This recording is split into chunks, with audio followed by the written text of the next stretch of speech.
You think of diamonds and gemstones as a modern obsession, something invented by jewelers, engagement rings, and marketing campaigns designed to convince you that love requires a specific mineral. Long before any of that existed, ancient humans were already killing for stones, trading them across entire continents and burying their dead with them. Stones that did absolutely nothing to help anyone survive. No nutritional value, no warmth, no practical use whatsoever. And yet somehow they became some of the most fought over, carefully guarded objects in early human history. So the question worth asking isn't when humans started valuing gemstones. It's why a species obsessed with survival ever started caring about objects that couldn't feed them, clothe them, or protect them from anything at all. Let's start with what we actually know, because the evidence goes back much further than most people assume. In Blombos Cave in South Africa, archaeologists have uncovered perforated shell beads dating back roughly 75,000 years. These weren't food. Whoever made them selected specific shells, deliberately drilled or punctured a hole through each one using a stone tool, and strung them together, likely as a necklace or bracelet. That process took time, patience, and fine motor skill that could have gone toward literally anything else, anything with a direct survival benefit. Instead, someone spent hours making jewelry. At sites even older than that, researchers have found evidence of ochre use, a naturally occurring reddish mineral pigment dating back over 100,000 years, sometimes with clear signs of deliberate processing, grinding the raw mineral down and mixing it with other substances to create a usable paste or powder. Ochre wasn't just decorative. Some researchers believe it had practical applications too: sunscreen, hide preservation, insect repellent. It was also unmistakably used on bodies and burials in ways that had nothing to do with survival at all, and everything to do with meaning. This is the piece that's easy to miss. Before humans had any concept of currency, before farming, before permanent settlements of any kind, they were already dividing the physical world into two categories: ordinary stone, the kind you'd use to build a wall or crack a bone for marrow, and something else. Stone that mattered for reasons that had nothing to do with usefulness. So how did someone actually find these stones in the first place, tens of thousands of years before geology existed as a field of study, before anyone understood what a mineral even was? The honest answer is mostly accident, followed by attention. Early humans were already spending enormous amounts of time interacting with the physical landscape, walking riverbeds, digging for roots, breaking rocks apart to make tools. In that process, certain stones would have stood out immediately, purely on visual terms: unusual color, unusual shine, a texture or clarity that looked nothing like the surrounding rock. Quartz crystals, for example, catching light in a way ordinary stone never does. Certain forms of garnet naturally occurring in deep red clusters, visible against dull riverbank gravel like a spark against ash. Humans are, and always have been, a visually pattern-obsessed species. Our brains are wired to notice anomalies, things that break an expected pattern, because in a survival context, an anomaly could mean danger or opportunity. A predator hiding in foliage, ripe fruit against green leaves. That same pattern detection system, tuned over millions of years for survival, didn't switch off just because a shiny rock wasn't food or a threat. It fired anyway. The stone stood out, the brain flagged it as significant. And once flagged, someone picked it up. Once picked up, the story doesn't end there, because a shiny rock isn't inherently meaningful. Meaning is something humans built on top of the object, deliberately, over time. And the evidence shows this happening in remarkably consistent ways across completely unrelated cultures. The first and most immediate use was almost always personal adornment. Wearing something rare, something visually striking, was one of the earliest, simplest ways to communicate information about yourself to everyone else in the group without saying a single word. I found this. I have access to something uncommon. Look at me. In small hunter-gatherer societies, where survival depended entirely on social standing, on being seen as valuable, capable, worth investing resources in, a striking piece of jewelry wasn't vanity in the modern sense. It was a form of communication, arguably one of the earliest forms of nonverbal status signaling humans ever developed. Archaeologists studying burial sites across multiple ancient cultures have found a consistent pattern that reinforces this. Individuals buried with unusually large quantities of beads, shells, or worked stone tend to also show other signs of elevated status within their community. More elaborate burial preparation generally, sometimes evidence of having been fed better or having suffered fewer physical injuries associated with hard labor during their lifetime. The stones weren't randomly distributed. They clustered around specific individuals, the same individuals other evidence already suggests held more social importance. This connects to something deeper about why humans value rarity at all, something that goes beyond any single culture's specific aesthetic preferences. Rarity itself functions as a kind of proof. In a world with no written records, no verified reputation systems, no way to check someone's claims, a rare object functioned as physical, undeniable evidence of something. Evidence that you'd traveled somewhere most people hadn't. Evidence that you'd successfully navigated a trade relationship with a distant, unfamiliar group. Evidence that people trusted you enough to give you something valuable in exchange for whatever you offered them. The stone wasn't just pretty, it was a physical receipt for social capital that would otherwise be completely invisible and unprovable. How far these objects actually traveled. Researchers studying prehistoric trade networks have found obsidian, a naturally occurring volcanic glass prized for its sharp edges and glossy black finish, at archaeological sites hundreds of miles from the nearest known volcanic source. That distance matters enormously because it means the stone didn't just get carried by one person on one long journey. It moved hand to hand through chains of trade and exchange between groups who may never have directly interacted with the original source at all. A functioning trade network, moving valuable materials across vast distances, existed long before anyone had invented writing, currency, or anything resembling a formal economic system. Similar patterns show up with turquoise moving across ancient trade routes in the American Southwest, with amber traveling enormous distances across prehistoric Europe from Baltic coastal sources, and with lapis lazuli, a deep blue stone, traveling from a single known source region in what's now Afghanistan to sites as far away as ancient Egypt and Mesopotamia, thousands of miles from where it was originally mined. Entire economic relationships, entire chains of trust between groups who spoke different languages and had never met each other's ancestors, formed around the movement of stones that had no survival value whatsoever. Which raises an important question. Why would anyone risk a dangerous, resource-intensive journey or maintain a fragile trade relationship across unfamiliar territory for something that couldn't be eaten,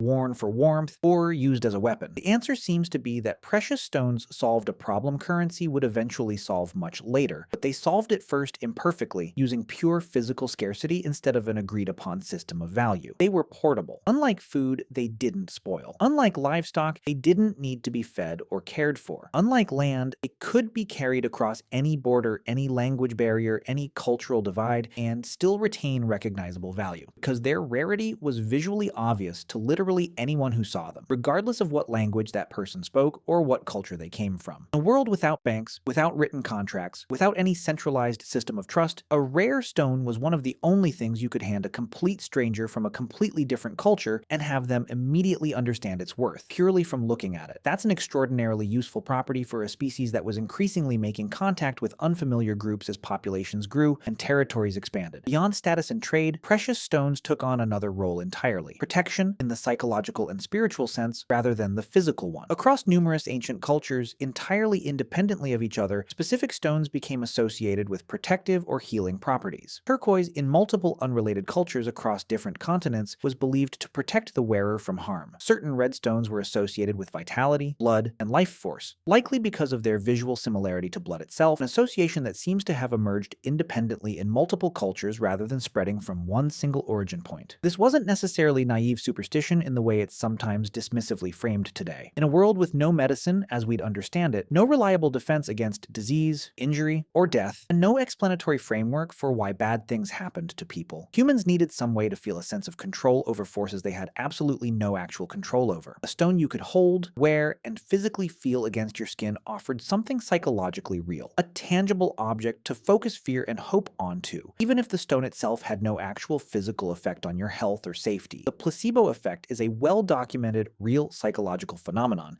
and there's no reason to assume ancient humans were immune to feeling genuinely calmer, more confident, or more resilient simply because they believed a specific stone was protecting them. By the time humans began forming the earliest permanent settlements and city-states, thousands of years after the first shell beads at Blombos Cave, precious stones had already accumulated thousands of years of established cultural meaning layered on top of each other. Status, trade value, protection, identity, religious and spiritual significance. Nothing about that meaning was arbitrary or invented from scratch by any single culture. It was built slowly, tested, and reinforced across tens of thousands of years by countless different groups who never met each other, arriving at remarkably similar conclusions about the same basic category of object, completely independently. Which brings us back to the real question underneath all of this. Why does this pattern, treasuring rare, beautiful, practically useless objects, show up in essentially every human culture that has ever existed, with no exceptions anyone has been able to identify? It's not a coincidence, and it's not something any one culture invented and spread to all the others. It seems to be something closer to a fundamental feature of how human minds work. We're a species that pays attention to rarity, that assigns meaning to scarcity, that uses physical objects to communicate invisible things about ourselves that we can't easily say out loud, whether that's status, trust, love, or protection. A gemstone was never really about the mineral itself. It was, and still is, a physical container for something entirely human: the need to make the invisible visible, to hold proof of something in your hand when words alone were never quite enough.